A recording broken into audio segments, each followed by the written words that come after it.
Sunday School teacher, I'm glad that you've joined us for our time of study and preparation. This is an important time. Every week we get together. I hope and pray that it's beneficial for you and that you get some ideas on how you're going to teach this coming Sunday. The lesson that we're going to be working on now is for Sunday, February the 3rd. The title of the lesson is Accept It. Accept It. And we're going to be in Genesis chapter 37. And we're going to look at verses 5 through 11 and then 19 through 27. The point of the lesson is that God can overcome people's evil intentions, turning the effects of those intentions for His good purposes. The session that we're going to be having this coming Sunday begins a series of 4 studies. Remember, we've been focused on Jacob for the past many weeks, but the last 4 lessons in this series are going to be focused on the life of Joseph. This is Jacob's 11th son, the first son born to his beloved wife Rachel. And remember, in previous verses and in previous lessons that we've looked at, he was his favorite son. Well, we will learn in these sessions that even from the earliest times in Scriptures, God worked to turn the effects of people's evil intentions for His good purposes. The biblical text that we're going to look at introduces Joseph as the 17-year-old favorite son of his father Jacob. Joseph tended his father's sheep alongside of his older brothers. His younger brother did not join them in that task. We see that Joseph angered his brothers in the past by tattling on them when they did not do their job as to his standard, Joseph's standards. So he was a tattletale. He alienated them further when he received the multicolored robe from his father. And so Joseph and his brothers did not get along, and the brothers did not like their younger brother. So let's look at these verses. In chapter 37, we're going to look at verses 5 through 11. Let's look at those. He says, "Then Joseph had a dream. When he told it to his brothers, they hated him even more. He said to them, 'Listen to this dream I had. There we were, binding sheaves of grain in the field, and suddenly my sheaf stood up, and your sheaves gathered around it and bowed down to my sheaf. Are you really going to reign over us?' his brothers asked. 'Are you really going to rule over us?' So they hated him even more because of his dream and what he had said. Then he had another dream, and he told it to his brothers. 'Look,' he said to them, 'I had another dream, and this time the sun, the moon, and 11 stars were bowing down to me.' He told his father and brothers, and his father rebuked him. 'What kind of dream is this that you would have, that you have had? Am I and your mother and your brothers really going to come and bow down to the ground before you?' Verse 11 is important. His brothers were jealous of him, but his father kept the matter in mind." Here in these verses, we see the question, rule over us. In verse 5, he's talking about his dream, and he uses the word then. That is important because it's a significant transition. The brothers had been, they didn't like the tattletale. They didn't like the favoritism. There was a bad vibe with the brothers. But this, when the word then signifies, this is the straw that broke the camel's back. This is what pushed them over the edge. And it was the dream that Joseph had. In biblical times, dreams often played an important role in the mode of divine revelation. In other words, and we saw Jacob having dreams. But Joseph had a dream and told it to his brothers. Again, his brothers already hated him. He was the favorite child. They knew it. They were mad. And this is what pushed them over the edge. In verse 6, he says to them, listen.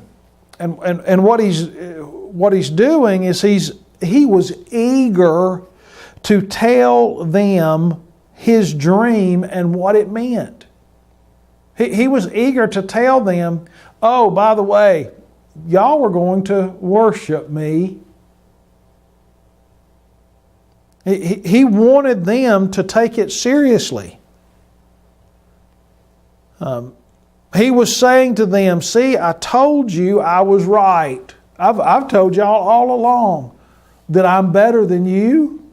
Daddy even says that I'm better than you. And listen, God has given me a dream showing me that I'm better than y'all. See, I'm right. That's what Joseph is doing right here. The brothers, as well as the entire household, would have to be involved in the work of the dream. When you think about the dream, he's talking about that they're out in the field. Everybody is involved. And so he talks about my sheaf. That's a specific bundle that Joseph had gathered and tied together. And again, the working in the field, the grain grows. You come and you cut it with a sickle, and then you come and you gather it up, and then you tie it together.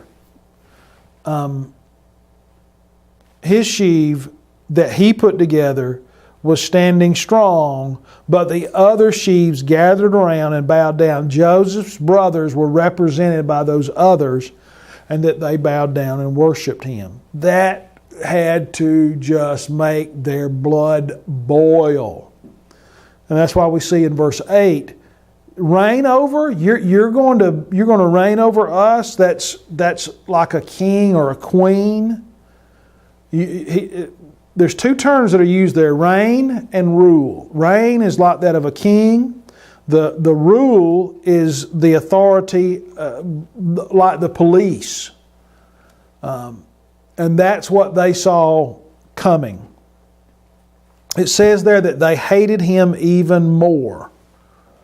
Again, they didn't like him. They despised him because of the favoritism and his attitude, and they were just pushed over the edge. And then we see in verse 9, a few days later, Joseph, again, eagerly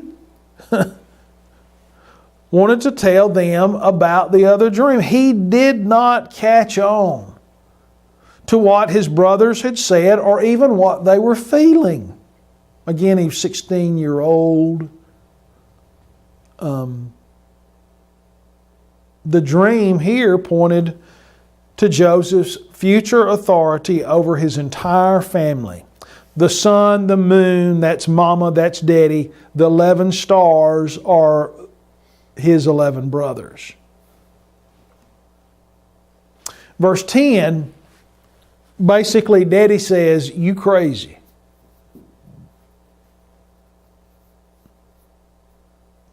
Verse 11, the brothers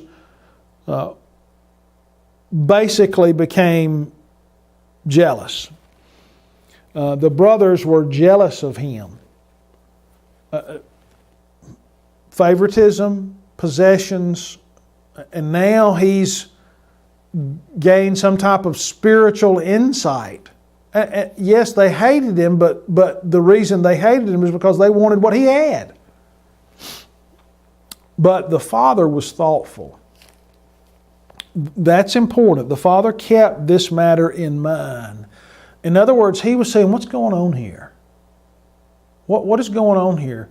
God has been very close to me in my dreams and my visions, and that's how He's communicated to me in the past. And it's like there's a question in Jacob's mind. Is God up to something here? It's not that he dismissed it, but he wanted to know what God was doing. And then look at verses 19 through 24, and there we see what happens to your dreams now. Verse 19, it says, they said to one another, "Oh, look, here comes that dream expert. So now, come on, let's kill him and throw him into one of the pits. And we can say that a vicious animal ate him, and then we'll see what becomes of his dreams." When Reuben heard this, he tried to save him from them. He said, "Let's not take his life." Reuben also said to them, "Don't shed blood. Throw him in this pit in the wilderness, but don't lay a hand on him," intending to rescue him from them and return him to his father. And then verse 23, when Joseph came to his brothers, they stripped off Joseph's robe, the robe of many colors that he had on. Then they took him and threw him into the pit. The pit was empty without any water. Joseph's brothers led the family herd from Hebron back toward Shechem. This was a good travel, a good distance. Wasn't a few minute drive. It was a long hours trek to get there. Jacob sent Joseph to check on his brothers and the flocks in verses 12 through 14. When Joseph failed to find them at Shechem, he met a man who gave him directions to their location. The brothers had moved the flock 14 miles northward toward Dothan. They saw him coming in verses 19 through 20. They were sarcastic when they called him the Lord of the dreams. They said, "Let's kill him." Now, this is important because they're not saying, "Let's murder him." They're not saying, let's take a sword and run him through, but because that would be murder. The term they use is let's kill him like he is an animal. Let's slaughter him. He is of no value to us. He's less than human. Then they say, well, let's throw him in a pit and let him die there. They were already planning on how they could deceive their father. If he is dead, if he's dead, we don't have to worry about serving him. That's what they said. Reuben tries to save his life there in verses 21 and 22. He's attacked, his special robe is ripped off, and Reuben tries to rescue him in verse 24. And then verse 25. They sat down to eat a meal, and when they looked up, there was a caravan of Ishmaelites coming from Gilead. Their camels were carrying romantic gum, balm, resin, going down to Egypt. Judah said to his other brothers, "What are we going to gain if we kill our brother and cover up his blood? Come, let us sell him to the Ishmaelites and not lay a hand on him, for he is our brother, our own flesh." And his brothers agreed. Can you imagine this? They threw their brother in the pit, and then they go and sit down and have a picnic. And they were near where he was. So they're hearing his screams, they're hearing his cries, his desperation, and they're sitting down and laughing and having a meal. And then they see the merchants who are going to Egypt. And he says in verse 26, if he dies, this is going to cost us. Why don't we reverse this? Why don't we gain something from him? So we're going to sell him into slavery. They got rid of him. They made a little money. And they didn't have his death on their hands. They thought in that moment it was the perfect plan. But they would spend the rest of their life dealing with the guilt of that decision. You see, I wonder how many times they walked past that place where they threw their brother. I wonder in a few verses, a few chapters, when they're going to Egypt, I wonder if they walked by this place where they sold their brother in slavery. I wonder if they walked by that place when they were going to Egypt to find food for their starving family and be reminded of what they had done.